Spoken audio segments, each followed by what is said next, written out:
Coming up this week, we take a look at blackface and the stain it has left on our country. The racist practice is deeply embedded on our history, and recent controversies have left many people with questions about the history and origin of blackface in America. Also this week, you may think Crocs and Tickle Me Elmo are things of the past, but think again. We examine 10 things that you thought were dead, but really aren't. And what happened to all the history majors? One of the fastest declining professions in America today is the historian. Why is this degree so vital to preserving American history and culture? All that and more on your Saturday Evening Post Week in Review. Hello everyone and welcome to your Saturday Evening Post Week in Review from Meadowsville Brewing. My name is Chris Wakefield and I'm the marketing manager for the Saturday Evening Post. I'm Jeff Nelson, Director of Archives, and being this our special Valentine issue, notice the tie? That's notice right. the tie? This guy is all romance. Quite formal. I'm Troy Brownfield. I'm a staff writer. I offer no commentary on romance this week. A lot to get to this week. First of all, let's tell That's you good. that once again you can become a member for the Post for only $15 a year. That gets you 6 new issues of the Post, access to our almost 200-year online archive, exclusive member benefits, and a lot more over at SaturdayEveningPost.com/subscribe. Now, it's a big week, a lot going on. We're going to start heavy and talk about a piece we had over at SaturdayEveningPost.com this week that dealt with blackface. Ben Railton, our considering history writer, wrote a piece looking at the history of blackface in America and how it affected American culture. Troy, what did you get from this piece? Well, I think the main thing that we need to preface when we talk about this is it's always been a bad idea. Sometimes you have these things that happen in culture and people try to excuse it or reappropriate it. And this is one of those things that it was always bad, it's always been bad, it's still bad, it's not going to be redeemed by anything. And so I think that Railton does a good job of explaining where it came from, but as we've seen in recent contexts, it didn't really go away to the extent that people think that it has. And in Virginia, you're talking about these college yearbooks from the 80s and the 90s. Trading Places was on the other night. There's a blackfacing with Dan Aykroyd in that film. Right, it's big in comedy in history, so I just think it's something that it's evolving to an extent, and the consciousness of it is evolving. Jeff, you got a couple of years on me. How do you see this?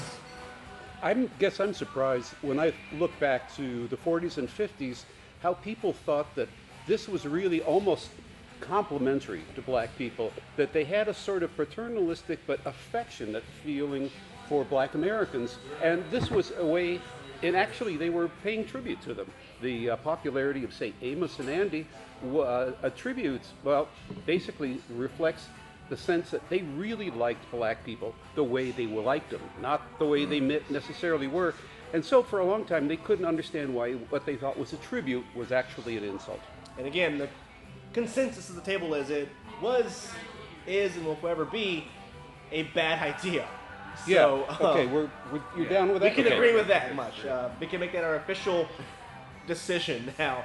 But if you want to learn more about the history of blackface, why it's a bad idea, why is it offensive, and what role did it play in history, go and read Ben Railton's piece over at SaturdayEveningPost.com. I learned a few things myself reading the piece. Troy, you have a piece up this week over at SaturdayEveningPost.com that talks about things that you thought were dead but that are not actually dead. And we kind of get in this headspace of, I'm not seeing it, so it must not be around. Right, and this was inspired by something we've talked about on the Week in Review, which is the fact that a few months ago, Planet Money on NPR commented that the Saturday Evening Post didn't exist anymore, which of course it does. And we did roll back and look at, there was a time in 1969-1970 where the Post had ceased publication, but resumed in 1971 and has been going ever since, and with the web component and so forth. But we extended that in the article to look at other things that you thought were gone, like, and this was something that Jeff and I had actually talked about, the rotary phone. Right. There's a lot of jokes about kids not knowing how to use rotary phones. You can still buy them. You can buy them in a variety of colors and designs, in fact. $30 to $60. There are also things that people thought were a fad that went away, like Tickle Me Elmo, which has been around for more than 20 years now in various forms, still hasn't disappeared. And just when you look at it, there's a lot of stuff in the culture that, like you said, just because it's not right in front of you, you think it's gone. But Crocs. It's still There there. was Crocs. one thing on your list of things that we wish were dead, but aren't actually dead. You have any? I'm not wearing Crocs. Any commentary on this, Jeff, about things that kind of fade away, and now more so because there's so much going on in society, it's easy to lose track of what's still around and what's not around anymore. That's true, but I think we got started on this because so many people say, "Oh, the Post? I didn't know the Post was still publishing," and they feel really embarrassed. And I can understand why they feel that way. They should feel that way. But more importantly, there are a bunch of magazines still struggling, still trying to stay alive, still trying to keep this literary tradition alive, and that's what the Post is doing. So I think we should recognize what Troy has done here is to say a few kind words for those still hanging on in real life. Right. Read Troy's piece over at SaturdayEveningPost.com. You might learn a thing or two, but again, I wish Crocs were dead. One more piece I want to talk about. Nick Gilmore, who's on assignment this week, did a piece over at the website talking about history majors in colleges and universities, and they're disappearing and declining. Is this dangerous to history? Jeff, you are our archivist historian. Why is it important for people to continue to study history and get history majors in colleges? Well, I was quoting Cicero earlier. Oh, that was riveting. It was riveting. Do it again. Yeah. Anyone who does not know what happened before they were born remains a child forever. Now, many people talk about that. If you don't learn from history, you're doomed to repeat it. I don't know that that's necessarily true, but I do believe if you don't know how you got here, you don't know where you are. I find that the past continually changes, and if you think that that's kind of an odd concept, think about how much people are debating history right now. What happened? What didn't happen? What was the Civil War really about? You think that this is all settled? It's not.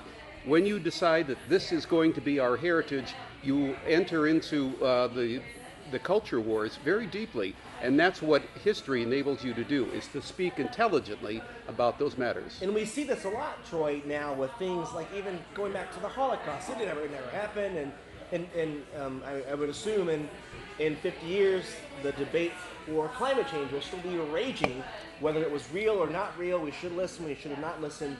Where do you fall on this? Are you anti-history or pro-history? I'm pro-history. Ah, shocking. But people really open themselves to being taken advantage of by not learning things like history and science that we brought into it. There are a lot of things right now happening, while not exact recreations. It's not the same song, but it's a cover version, where you have things like fascism and so forth repeating themselves with kind of the same beats that even if you told somebody that, they said, oh, it's not the same thing. Well, on a basic level, a lot of this stuff is the same thing, with people being easily led and whipped into a frenzy about the other, and people being taken advantage of for that. That's happened before. And for those of us who study history, we spend most of our day reading history, essentially. We can kind of see it come like, oh, this looks familiar. Here it comes. One of the things I find is that the really encouraging thing about America is that things that happened in the past keep happening. The really lousy thing about America is that things that happened in the past keep happening. Go read Nick Gilmore's piece and tell us what you think. You can write into us, podcast at SaturdayEveningPost.com. Email us, tell us your thoughts. Do we still need history majors? Is that position evolving and changing? What about history and studying history do you think is still important? Again, podcast at SaturdayEveningPost.com. Now it's time for my favorite part of the week. It's called Don't At Me. Things throughout the week that will be getting under our skin, pissing us off, making us a little upset. We got a strong opinion about it, and we don't want to hear yours, so don't at us. Troy, we'll get to you first. What's getting on you this week? The Academy Awards, which has already had a lot of problems this year, invited a lot more criticism by deciding to take 4 major categories and not air them. They're going to show who the winners were, coming out of commercial break or whatever. But the categories that they've chosen to take off are things like cinematography, sound editing, stuff that really affects the movie. Things that make movies. Yeah, the artistry of the film. Cinematographer, if you don't know, is the person who runs, moves, sets, operates the camera, which without you do not have the film. It's just a crazy idea to me. And the criticism of Oscar has been that it's less film focused and more celebrity focused. Well, if you say we're going to take the technical people and shove them off, then that's all it is a celebration of celebrity, not a celebration of film. Continually, they do these packages of highlights inexplicably for themes, different years that run over long. Performances that could be shortened, and all these different things that they put into the awards at the expense of the actual awards. And I think it's just extremely wrong-headed to say you're going to celebrate film and then shove them off. And one of the things they've said is, we're going to rotate categories. Yeah, like they're ever going to rotate actor, supporting, and so they're not going to do that. And the show is still going to be 5 hours long. Yeah, somehow they'll still fill that time. But this is, in a year that they've messed up the whole hosting thing, in a year that they've said, we're going to do a popular Oscar because they're terrified that they're going to give Black Panther Best Picture. All these different things that have happened, they're just being increasingly more and more stupid about it, rather than actually making a show that celebrates grasping film. at straws, desperate. So one thing I want to talk about this week is something. If you follow me on Twitter at Wakefield Report, you've seen me talk about this. I saw a meme made by a millennial, someone my age, making fun of someone who was younger, making fun of Gen Z or whatever it is, saying kids in school these days are so weak, they cancel school when the wind blows too hard, and school's canceled. Back in my day, in the 90s, we didn't cancel school. And I put on Twitter, I don't think we should be doing this as millennials, making fun of younger generations, calling the generation behind us weak and stupid, and they don't know any better and whatnot. That's what other generations have done to us as millennials. They drag us down, they make fun of us, they call us weak, and I want to make a call to break that cycle, to break the "you stupid kids don't know anything" cycle, because today's kids deal with so much. Starting at school with things like school shootings and having learned how to barricade the door from a school shooter. These kids today are very smart, they're very strong, and I don't want to be part of this vicious cycle where we continue to tear them down and think our generation is the best generation. Yeah, to tag on that, the thing I've said before, the most significant difference between when I would go to school and my kids going to school, I never went to school thinking, is today the day someone's going to come in and try to kill all of us? Right. My kids have to think about that. They've been doing Code Alice and other drills since they were in kindergarten. Right. When if you're one of the older viewers, then I should probably speak up. But if you're one of the older viewers, like me, This is why Jeff doesn't come on that much. I'm not invited back. But you remember how all the generalizations about baby boomers, about how the boomers didn't know what work was, they were spoiled, they were rotten, they were self-indulgent, and they were, what sort of generation were they going to be? And look, they protest a war. Doesn't that just prove everything we've said about this young generation? Then they turn around and repeat it to the next two generations behind it. This has gone on since Attic Greece days, and it's about time that we stop this. Though I guess that there must be some element of fun in trashing the young people. It's a weird schadenfreude of I suffered, so you should suffer too. Yeah. You should also compliment, on occasion, the generation behind you when you see that they've done something good. Not like, hey, I really like the way you guys wreck the environment. But, when they've done things And the that, economy. really, And the housing market. you should always, And Washington, D.C. well, okay. I have no compliments for Gen X or baby boomers right now today. I'll think of some for next week. Jeff, if we want to find you online on Twitter, how can we do it? At Jeff Nilsson.